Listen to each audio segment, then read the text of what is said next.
Welcome to Like Mother, Like Murder. I am Rachel.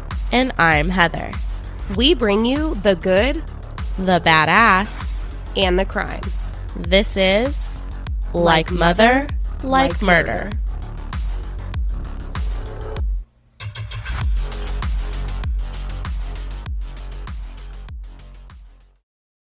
And right now is Like Mother, Like Murder's trial updates, where we will be providing daily coverage in the ongoing trial of Donna Adelson for the murder of Dan Markel. We've been covering this case for years now, and so far, 4 people have been found guilty in the plot to murder this father of 2 young boys. And Donna Adelson, Dan Markel's former mother-in-law, is the latest conspirator to stand trial for this crime. Rachel and I will be continuing to provide coverage every day and will be joined by special guests throughout this special series. We will be bringing you this every day that there is trial coverage, so let's do this. So today is day 6. It is day 6. The ongoing trial of Donna Adelson for the murder of Dan Markel. And today has got to be like the most the most crazy day, the most new information, bomb-dropping information. Up until now, everything has just been like foundational. I'm not sure how much new information. I was going to say foundational, but then also a lot of it is stuff that you've said has been said in other cases, other trials, exactly. Things that have been heard. Nothing really new up until today, because today was a lot focused on Donna, because I'm telling you, wowzer. Before we get into it, Right. Rachel. Yes. Anything that you want to say, like anything like that really sticks out in your head before we get into it, or do you want to wait until we start talking about it? Yeah, I was going to say, I mean, we can go in order, because all I'll say is the entire ending, the entire last half of it stuck out. It,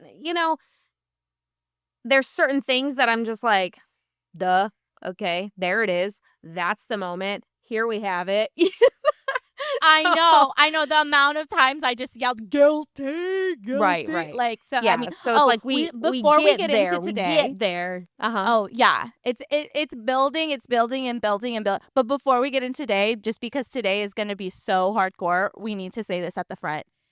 Everyone we talk about in this podcast, besides Charlie Adelson, Katy Magbanua, Sigfredo Garcia, and Luis Rivera, who have already been tried and convicted for this crime, but everyone we talk about in this podcast is innocent until proven guilty. This is all allegedly and in our opinion, because Donna Adelson is currently on trial for the murder of Dan Markel, conspiracy to commit murder of Dan Markel. And until she is proven guilty by a jury of her peers, everything we say is alleged and in our opinions. Okay? What if we started making up our own word? I was trying in my head to mix alleged and guilty, and it does not go, because the G and it's the G in the J. So I'm alleged. If it's alleged, they're guilty. Alleged guilty. They're allegedly. I'm ridiculous. They're guilty allegedly. Nah. So let's That ask does not work. ChatGPT. That is not a good one. We know that's not a good one because there's not a shirt about it yet. We'll make a alleged guilty. Yeah, it ain't Allegedly working. guilty. It's not working. Anyway, So that's where my brain goes. So let's get into it. We started back. That poor man. You guys, this is day 3. And Sanford was another half of a whole day. Yeah. He was there until the lunch break. And I'm just oh my gosh. And I feel like the entire courtroom, they all laughed about it. They giggled when he was finally released. It's he deserved a round of applause. And he really, this guy, he really held his own, and you could tell that he knew his stuff. I mean, he had worked the case for years and years and years, Right. But it also had been, it's been we're going on a year and a half ish since Donna had even been arrested, right? So it's just been it's been a while. And then of course it's so the fact that this guy could even just maintain his composure through all of it, just props to you, Sanford. So we hear him talk about they start off, he's talking about Katy collecting the money, and I don't know why I wrote this down, and I kind of wrote like, duh, Heather, like I don't know why it never clicked to me before, but we talked about the fact that when Katy went that night after the murders and after the murderers had made it back down to Miami, that she went to go collect the money from Charlie, and she ended up spending the night at his house that night, that he mentioned that, oh, my parents just left. And then when she got her cut of it a few days later, she touched the money and she was like, oh, it was wet. And she asked Charlie, like, why is it wet? And he goes, oh, my mom washed it. Right. I don't know why it never clicked for me before that, like, his parents had been there and dropped off money, like dropped off cash. And I was like, oh yeah, like duh. But we go from there right into the infamous, and we heard a lot about this in the news, right after Charlie Adelson was convicted. Right after Charlie Adelson was convicted, we hear a lot about his jailhouse phone calls between him and Donna.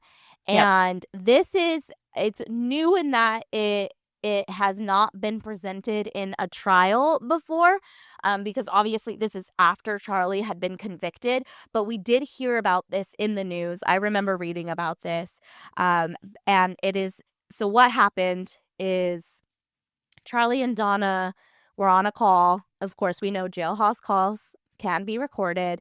And what happened was Charlie's end hung up. So Charlie's end from the jail was disconnected. Donna, I think, must have assumed she hung up and didn't. I feel like she just thought, not even hang up, like it just makes me think, you know how your cell phone, someone hangs up, it's like it's done and it turns off. Mm-hmm. Yeah, it did not turn off, you guys. And what's crazier even is, like, I feel like there's and I'm sure it works a different way when you're calling from a jail, especially if the line is tapped. But it's like it didn't even. It's like, you know how, like, if a call hangs up, you would think like, oh, after 30 seconds or something, it'll just automatically disconnect. No. They have like minutes of recorded stuff, but it's during this call where you're listening to Donna and Harvey and what sounds like a few lawyers or whoever else is sitting there, and you're just like, damn, Donna. And you can tell she's upset, and at one point you do feel a little bit.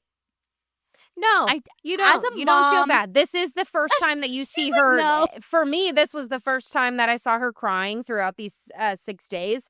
And I've already told you that I've had moments where, I felt something, or, my heart aches, because it's like, why? Why did it ever have to get to this point? Like, you guys had it great. You had it good, and you're greedy. Greedy is a great word. So bad. It's so bad. But seeing her cry, I kept having this vision of, like, when Wendy was on the stand and she was just deadlocked, staring her down, just wanting to make eye contact with her. And I truly don't think it ever happened. I think Wendy made sure to avoid it. Yeah, she was like, I can't look over there. But to me, it was like a very stoic, cold demeanor, right? And that comes from, there's a lot of messages and there's a lot of stuff that came out today too, where it's like, Wendy didn't reach out to her parents. She didn't ever ask about Charlie, and that hurt, Donna, because that's her little baby, whatever. But seeing her cry was like, it's catching up to you. You get what you get, karma. Yeah. But at one point she says this, and you're right, because I'm like, well, you put yourself in this situation, right? Your choices put yourself, because she goes, I have one son who doesn't talk to me. She's talking about Rob. I have one son who doesn't talk to me. I have one son with no hope. She's talking about Charlie, who was in jail, right? And she goes, and I have a daughter who I love, but is not in the process of talking, because she's just finished talking about how Wendy is like, because the Charlie's been convicted. Wendy testified at Charlie's trial for the state and, told them everything. And basically, she's been saying, like, look, I'm not going to talk to you guys about anything to do with Charlie or the case or anything like that. And, and and like Rachel said, like they talk about how, like, after the trial, or even during, Wendy tried to say, like, Mom, if you need me, like, I'm here. Like, I know it's, like, hard right now for everybody. And Donna was, like, kind of, like, mean back to her daughter, like, kind of taking Charlie's side over Wendy's. I mean, we mentioned before how Donna felt that Wendy didn't do enough to defend her brother. And so Donna's response was like, Wendy, Charlie's done so much. He's protected his little sister after all these years, and all you have to say is that, and blah, la, la, la, la, la, la. And like you said, like, Charlie's her little baby, so she's gonna whatever. But it's also during this call that we hear her talk about her plans for a visa, right?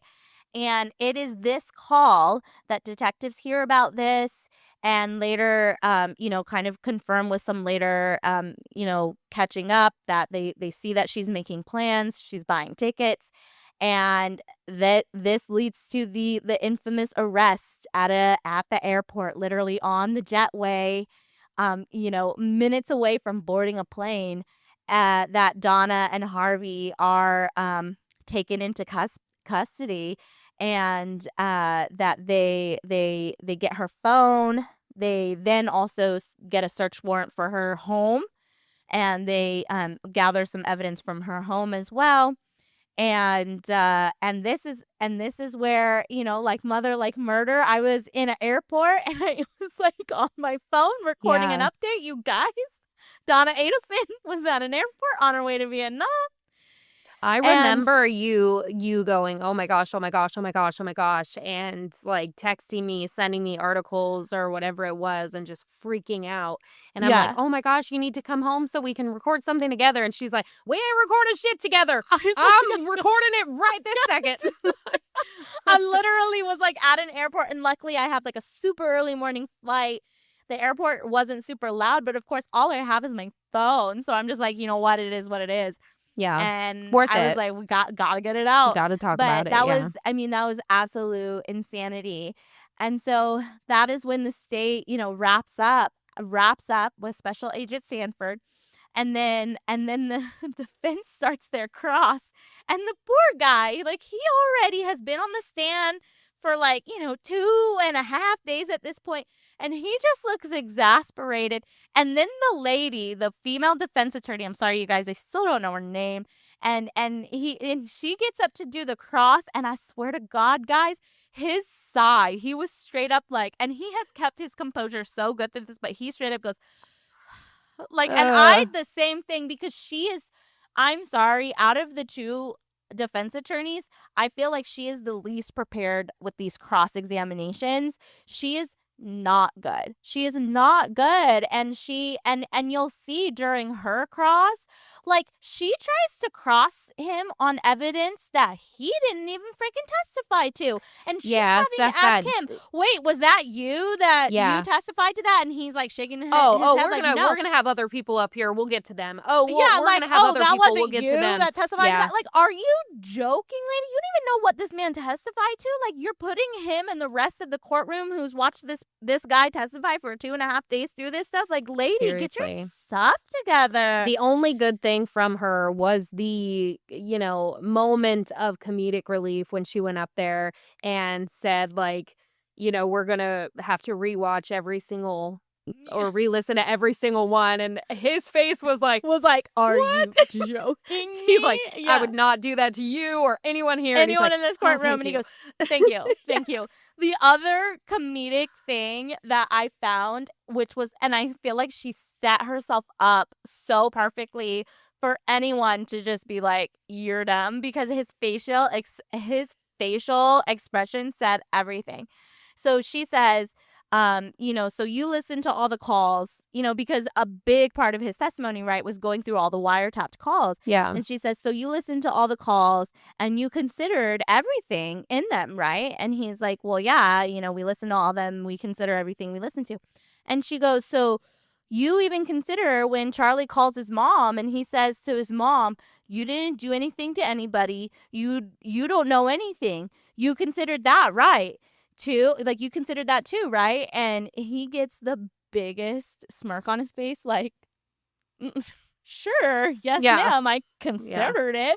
And I'm like, yeah, we consider it a fucking lie is what we consider it. And I'm just like, it's so funny because she's like, you consider it, right? And it's just like, he gets the biggest smirk on his face.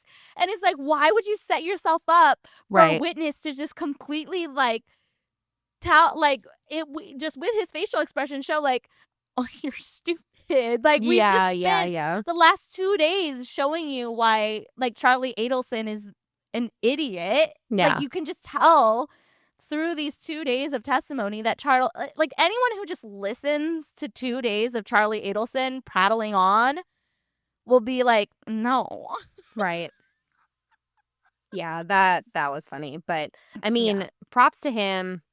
He was up there so long. And he did a good job. I don't know him. I didn't know who he was before any of this, but man, he made a fan out of me. How he kept his composure. He knew what he was doing. He was very good at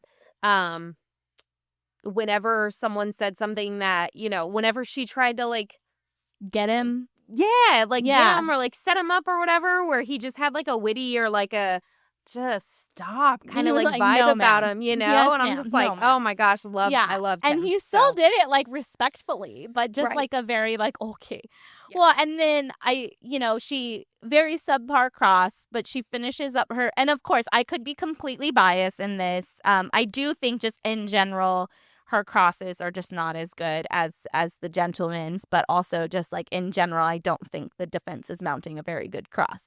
But she finishes up her cross and she's basically asking, do you have any direct evidence to suggest that Donna Adelson ever threatened Dan Markel? Do you have any direct evidence to suggest that, Donna Adelson wanted to kill Dan Markel? Do you have any direct evidence to suggest basically in any way that Donna Adelson is connected to Dan Markel's death?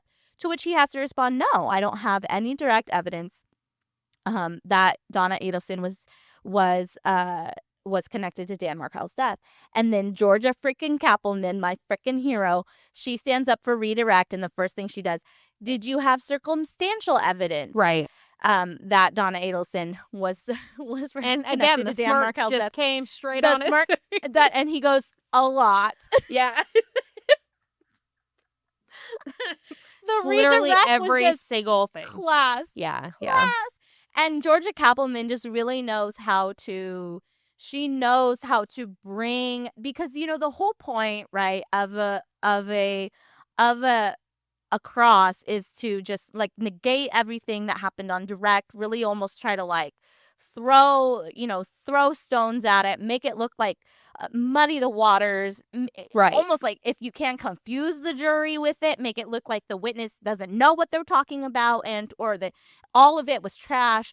And Georgia Kappelman just really knows how to bring it right back to the crux of the issue, which is, okay, but there's a everything, and there's a part later where they bring Corbett back, y'all. Corbett comes back to the stand, helps us finish out part of the day. Oh, he made me so happy. He makes a very blatant statement, and we'll get to it later, but he goes, these things on their own, singularly, and we mentioned this yesterday, singularly, no, these things don't, make one look guilty. But when you take all of these things together, put them together, and that's the whole point of circumstantial evidence. And then, so finally, thank you, Sanford, for your contributions to this case and to this trial. You have been an angel, and we commend you on your testimony. Yeah. Go home and take a month off. What did the judge say? He's like, you better get out while the getting's good. Like, get your ass out of here before we call you back. Like I said, they should have all clapped. They always have to ask, like, can you call him back? Yeah. Do you plan on calling him back? And I'm pretty sure the audio didn't quite pick it up, but I think Kappelman was like, that's not our intention to. And so the judge is like, you better hurry the hell up out of here. Right. Get going. After him, I feel like the next one, he wasn't There Yeah. wasn't much. I think There that was wasn't much with him. foundational. I think Right. it was really just establishing that. So he worked for Miami-Dade Sheriff, and he was just someone who assisted on the search and seizure from the Adelson home after Donna's Right. arrest. Just making sure, I think just, this is the stuff we collected from the home. Yeah. And I think, again, it was just foundational stuff because later on, you'll see Corbett is back and testifying to some of more of the communications that were found after the fact, in terms of what he was able to find with a planner, which was actually some interesting stuff, and some other communications that were actually uncovered between Donna and Charlie via WhatsApp, which was very interesting. But then we get to the nitty-gritty. Then we get to some of the most jaw-dropping and explosive testimony that we have heard in this honestly, probably in this entire set of trials so far. And it's crazy. I mean, other than Luis Rivera, who, obviously has his story and, what he experienced with between Garcia and Katy Magbanua, but he never had any direct contact with the Adelsons. But now we have some explosive testimony that is directly linking Donna to this conspiracy. And my jaw was on the ground this entire time. Explosive. Yeah. So the first person they bring out is Patricia Byrd, and she is a Leon County inmate. And they established that she spent time in Leon County jail with Donna for 6 or 7 months, and they established that she's not been giving any deals for her testimony. And then this lady just gets right into it, drops a bomb that Donna, that basically how the conversation went is that Patricia Byrd asked, did you do what you're in here for? Basically, are you guilty of what they say you're guilty for? Yeah. And Donna straight up says, yeah, I did it to keep my grandkids close, but it wasn't supposed to go that far. Yeah. And they kept a close in on Patricia's face while she's testifying, but God, I wish I would have seen Donna's face in the moment. Stone cold. Yeah. I know. Yeah. I know. It's freaking crazy. So, well, and it's crazy thinking too, because so how you said, she said she was,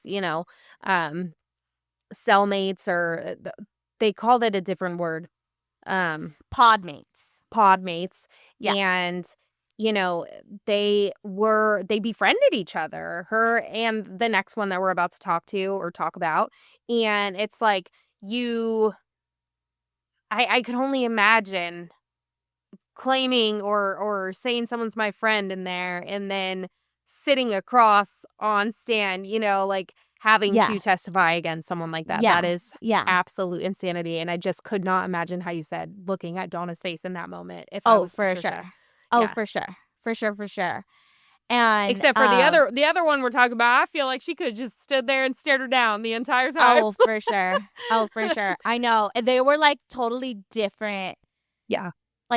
Completely different testimonies, for sure. Yep.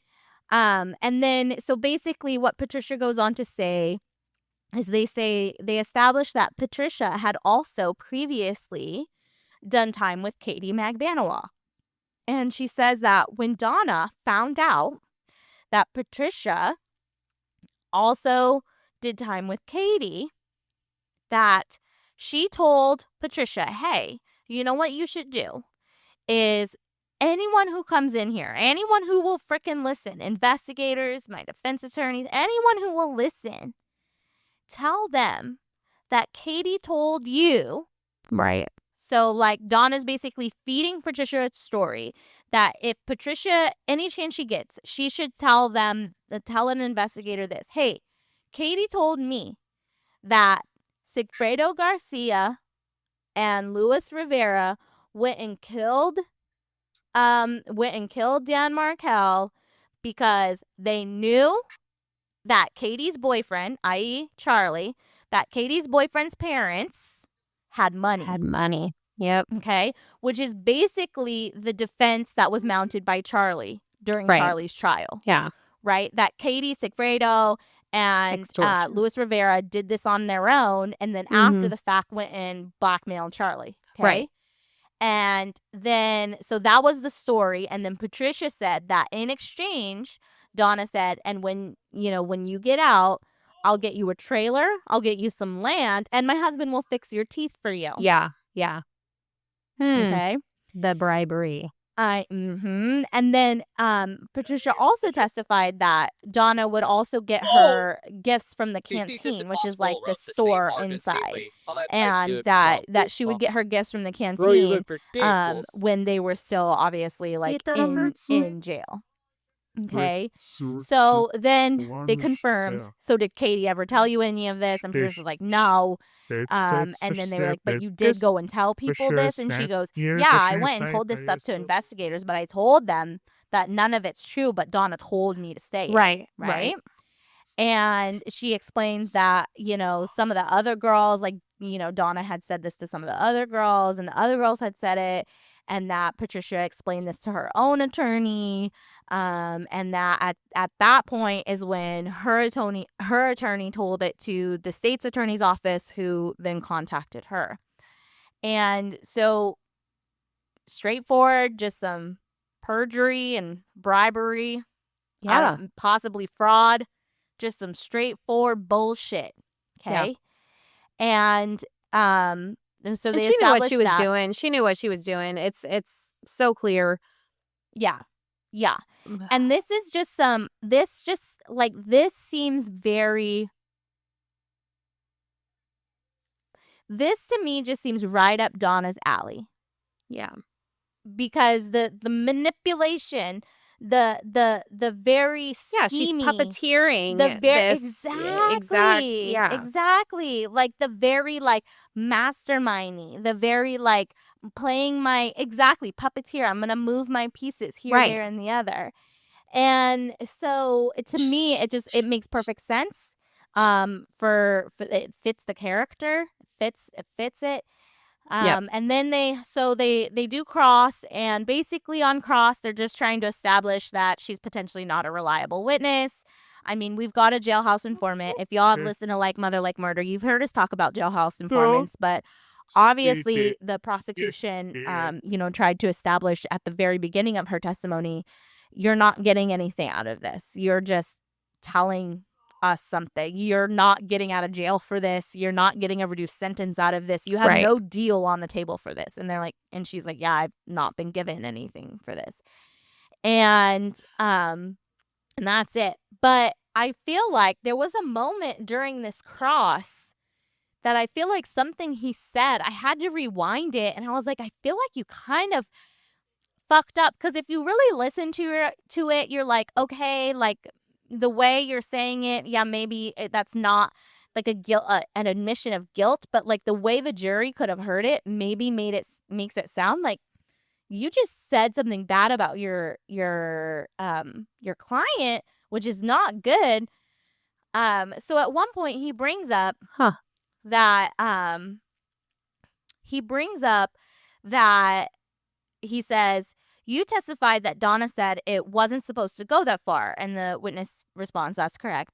And he said, isn't it true that all she did was write checks to Miss Magbanua? And I'm like, so you forgot to say alleged guilty in there. I like, that's what I'm saying. Aren't you supposed to say, isn't it true? Exactly. That you like, isn't it true was that sad exactly. Yeah. And I'm like, you just admitted. And so, but like at the end of the day, maybe they've stipulated that yes, Donna Adelson wrote the checks, because that is part of Charlie's defense. And I'm assuming we're going to hear next week that that's part of their defense, that she was cutting checks to Katy because she was being blackmailed. Right. And so maybe they're stipulating that, yeah, Donna did write the checks. But I'm like, it just makes her seem guilty. And she's guilty of something. You're guilty of something. That she is. Yeah. And then so it's just, I don't know. It's just, I didn't like the way it sounded. It made it seem like she's guilty before they've even provided their defense of she's only guilty of being a victim of blackmail or something like that. You know what I mean? So anyway, so they wrap up Patricia, and then they bring out Miss Drina Bernhardt. So tell us what your thoughts are about Drina. Drina Bernhardt, I mean, we were talking about her a little before we got on. And to me, I feel like what did I call her? I feel like she's just like a professional in what she's doing and like how she held herself up there, where it's like just straight like, look, I don't want to be here. I'm over all of this. I've it's clear when they talk to her that she's been in and out. She's served some time. So it's like she's this veteran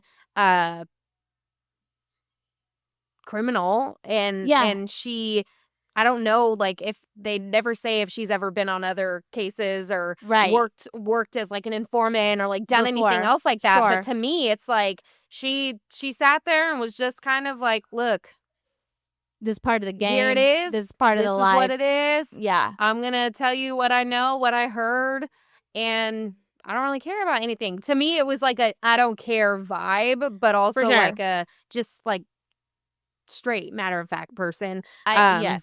I would agree with that. And so just like they do, and this is really, I mean, this is something that they do, and it's something that's important that they establish, especially from the prosecutor's side to show, like, we are not trying to hide anything. They go through her history. Like, she has a criminal record, and an extensive one, and you come to find out that a lot of it is related to substance issues.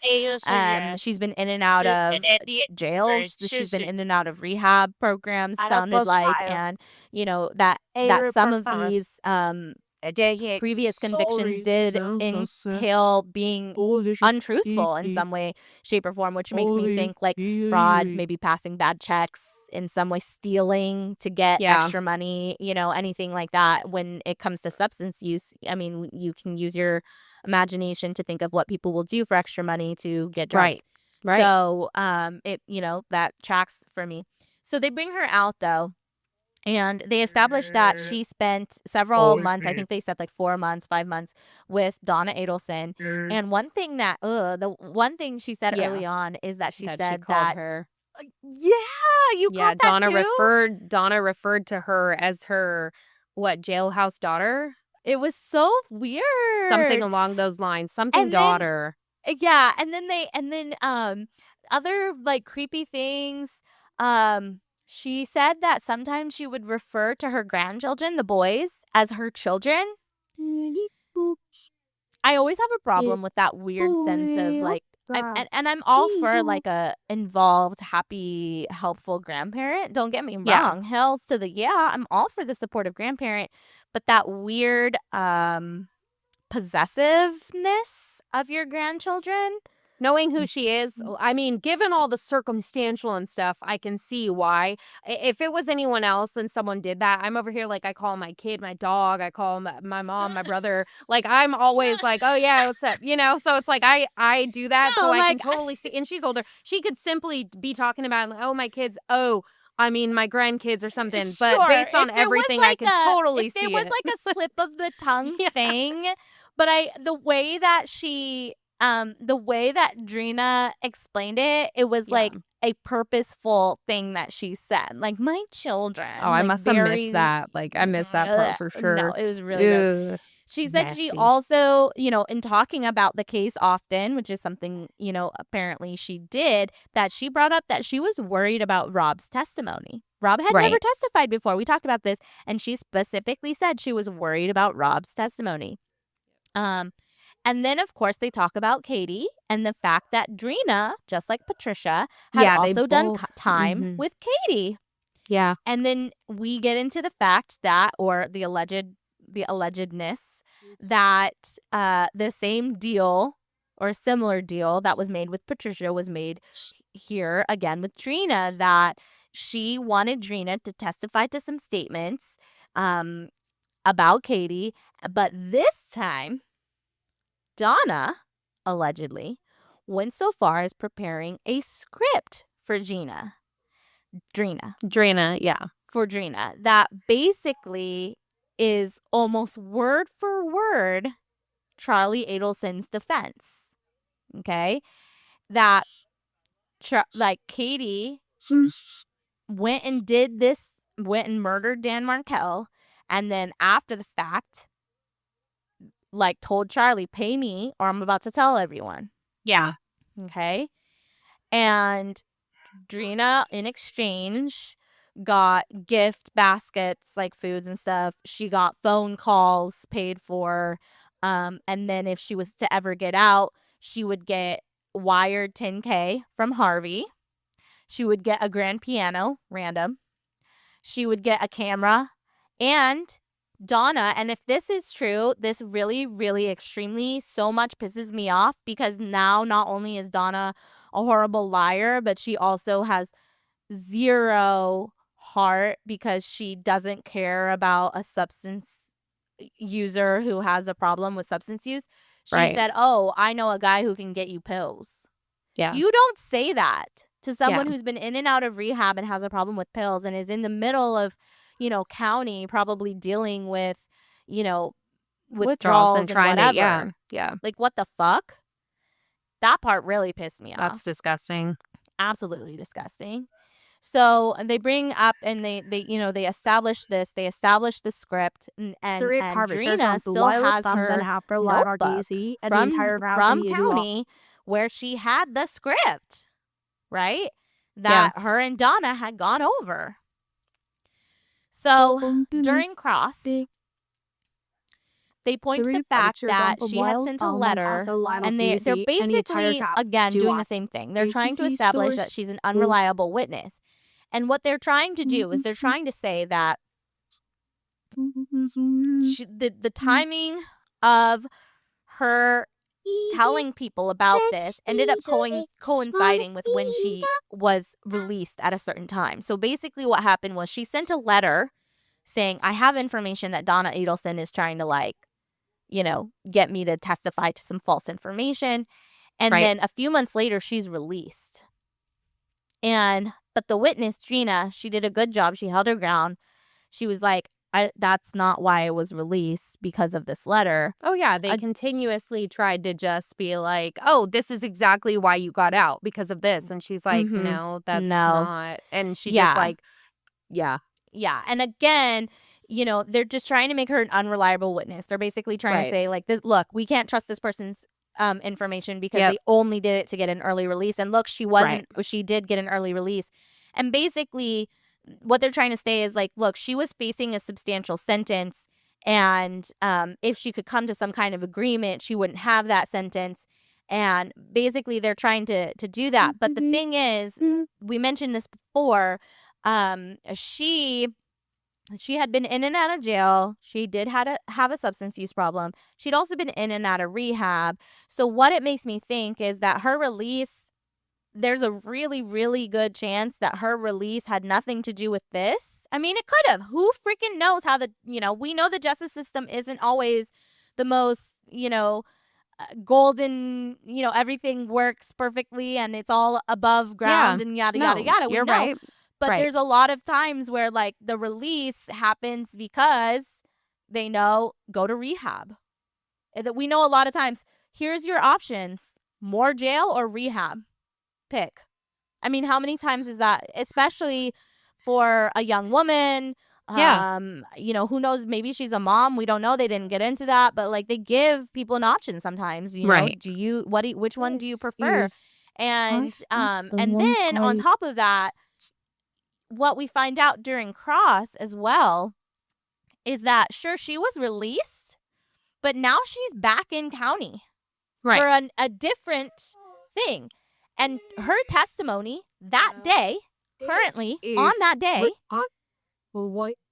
she's not getting a deal for her continued cooperation. Exactly. Okay? So she maybe she made all of that up about Donna, She could have made all of it up. She could have been behind the whole thing. She could have written it out by herself and said, Donna Adelson told me to say this, that, and the other. And maybe she somehow convinced Patricia to say the same lie. And maybe she wrote this all out and did the whole thing and copied handwriting and did the whole thing. Why in the hell would she go through all the effort to now, a year later, still be coming to trial if she's now not getting anything out of it? Right. Yeah. Because now she's on a whole other, like she failed her probation again. She started using again, or I think that was why she failed her probation again. She started using again, and now she's back in jail for a whole other thing. She's not getting any deals out of this testimony, this continued cooperation. So today is my first day back it at makes school, and it's so like I it wanted does to make actually you rate my out. question. It's Okay, well maybe you can't rely on, but she's not getting anything. And like you said, she does seem like a very matter-of-fact person. If she really made all this stuff up, why would she continue to waste her time with this shit? She's not getting anything out of it now. What's she getting out of it now? Nothing. That's so. And here's the other thing that makes me think that you can believe her. And this is another thing, because this you find out on cross. So Georgia Kappelman says, okay, so that all happened to you, blah, blah, blah, blah, blah. But now you're back in jail. And are you getting anything for what's happening? No. You're going to have to be accountable for what you recently got, arrested for. Yeah. And it's not going to have anything to do with this trial. No. And again, she's very straight. Like you said, she's very straightforward about it. Yeah. And the other thing is that I love it. Georgia Kappelman comes in, throws her freaking punches down, and the defense's whole freaking timeline is blown. Because what's in the script is so specific to Charlie's trial. If it didn't come from Donna, and let's say, unless it really did come from Katy, and Katy really did do all of that stuff, and she really did tell Patricia and Drina, this is exactly what I did and exactly how I did it, and Drina wrote that all down and remembered it perfectly from when was way back in way earlier, even earlier. When Katy was in jail. She would have talked with Katy. I was thinking about stuff with Charlie. Katy would have talked with Drina. When she would have talked to her. Way earlier. That Katy would have, that Drina would have remembered it or wrote it down or whatever, way, way earlier.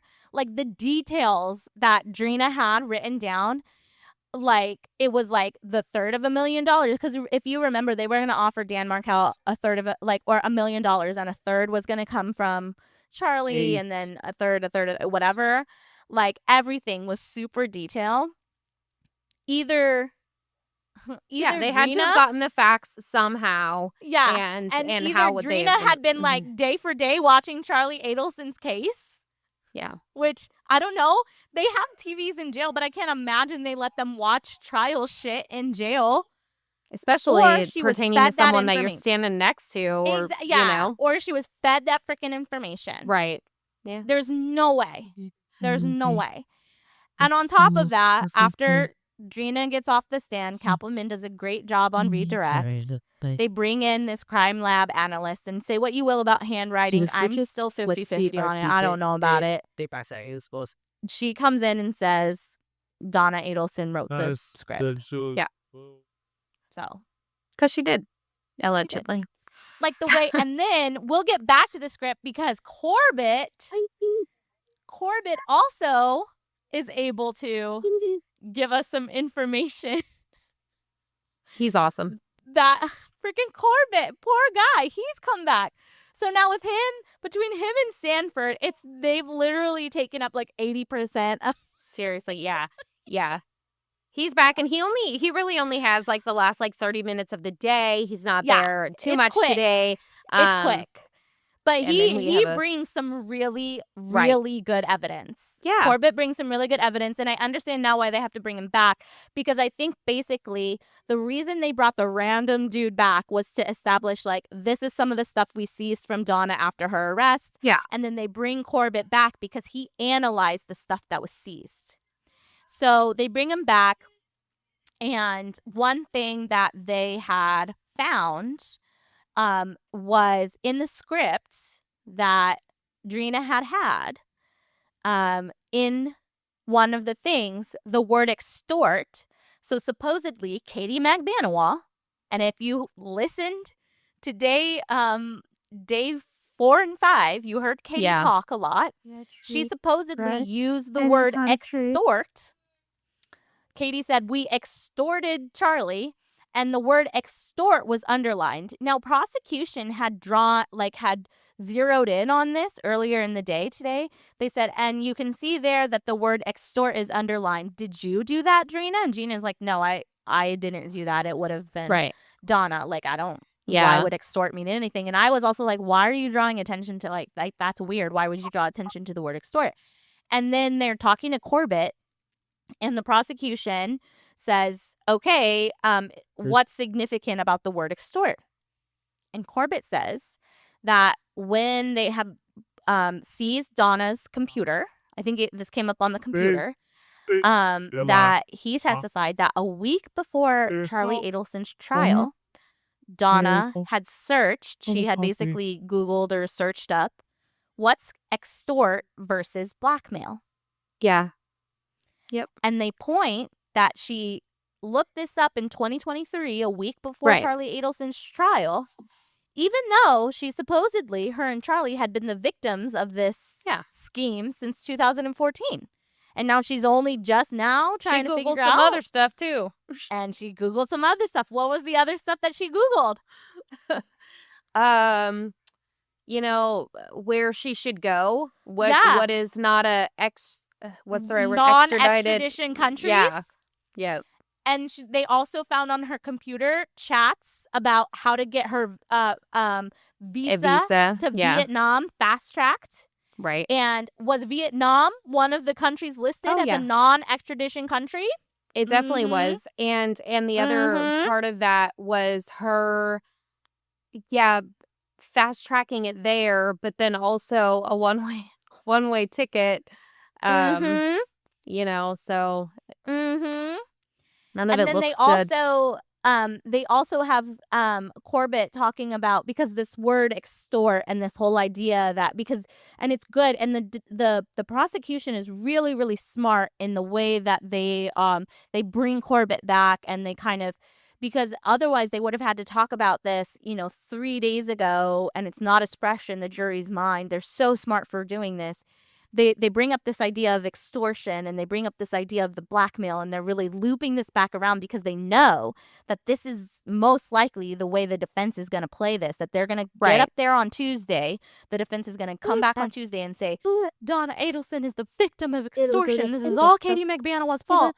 And what they did today was they established through Corbett, who's been through all the communications, that between all the communications between Katy and Charlie, Katy, who was supposedly extorting Charlie, they never mention extort. In fact, all of their messages are very lovey-dovey. Yes. All of their messages are downright flirty, even when they're not together. Correct. There are things like, I'm so happy I have you in my life. You're such a good friend. No. That all of the messages between Charlie and Donna, including the WhatsApp messages, which are supposed to be an end-to-end encryption, where they should have been able to speak freely to one another if they were worried about getting caught about something nefarious, never mention extortion. Never mention, hey, are we still okay on our little problem? Like, never mention anything anywhere about any of that. And they're really smart to bring this back around on their last day, that they are able to present evidence that nowhere, anywhere during this time, when evidence shows that they are still paying Katy Magbanua her regular checks, that they are mentioning that this is in any way related to extortion. Right. And the defense is going to get up there next week and say, she was extorting her. Yeah. Show us where. Show us where. Because someone else can show us where. Because where was it? Not the here. defense will not be able to show anywhere. The only evidence they're going to be able to say that there was extortion is, my guess, Charlie Adelson's going to come up there and say, I was being extorted and my mom was being extorted. Yeah. That's the only place they're going to be able to Where's the receipts? Where are they? Because we've seen a lot of stuff. What are you holding out on that we don't know, that we don't see? I'd love to see it. Yeah. And that's where and then the defense rested. The prosecution rested. Oh, you're right. I'm sorry. The prosecution rested. I wish the defense was resting because I'm not even, other than honestly, I am excited to hear Charlie because he's just going to make a fool of himself. He's going to make a fool of himself. So, I mean, that'll be one of the kids that makes eye contact with his mom. yeah. They're just going to like weird codependent relationship there. But I do want another funny thing. You know, I always look for these little funny moments, but the whole conversation about the plates in the closet had me laughing. That was so and funny. The way, so you Corbett guys is like hilarious. They're talking about, so in the pictures from when they went, you know, and searched a closet. Adelson home. Yeah, a closet in the bedroom. There's plates, and it's like, why would there be plates? Why are there plates? Who has plates in there or whatever? And it was the defense that was up there, right? Saying something along the lines of like, would you have plates in your closet? And Corbett's like, no, probably no. And then as soon as like he walked away to go get something, came back, he's like, I actually need to fix my last statement. He's like, I should clarify my last guest statement. bedroom. It was so funny. And then like after they had finished for the day, he's like, my wife keeps them there. They're really, really nice plates. They're in these like really like clear plastic things. They're like, you know, like your wedding china or whatever that you get, like the collectible plates or whatever is what I'm assuming. I have plates in my downstairs closet. Let me say. So I have plates. Well, I don't have. They're in the garage, but they're like the nice, like super plate. Like they're antique ones. Like I would never actually eat off of, but we keep them.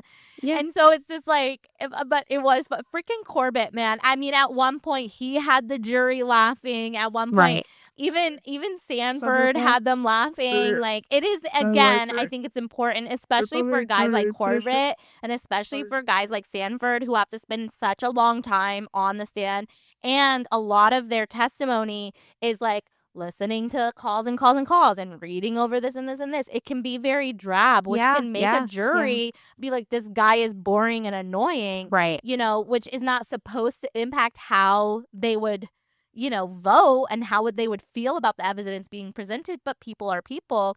It's important that like you're all trying to get through the day right there. Yeah, for sure. like, and so I'm glad you brought that up. That was a good. It was making me laugh, but then it just made me love Georgia as well because even more. She goes up there. Exactly. She's like, she totally has to bring that up before what is she going rests, on with your plates? Like, what's going on with your plates? Your wife did what? Your wife was what? And I'm glad you brought that up because there was one thing I wanted to ask, or tell you, finish talking about with Corbett was they asked him because they were talking about this. They were like, does a visa make it a 90-day visa mean you're leaving the country forever? And he's like, by itself, no. And he's like, does selling some stuff make it mean you're leaving the country forever? He's like, by itself, no. And he's answering the same way, you know, that Sanford did. It's like, what you're trying to set me up to make it sound like no.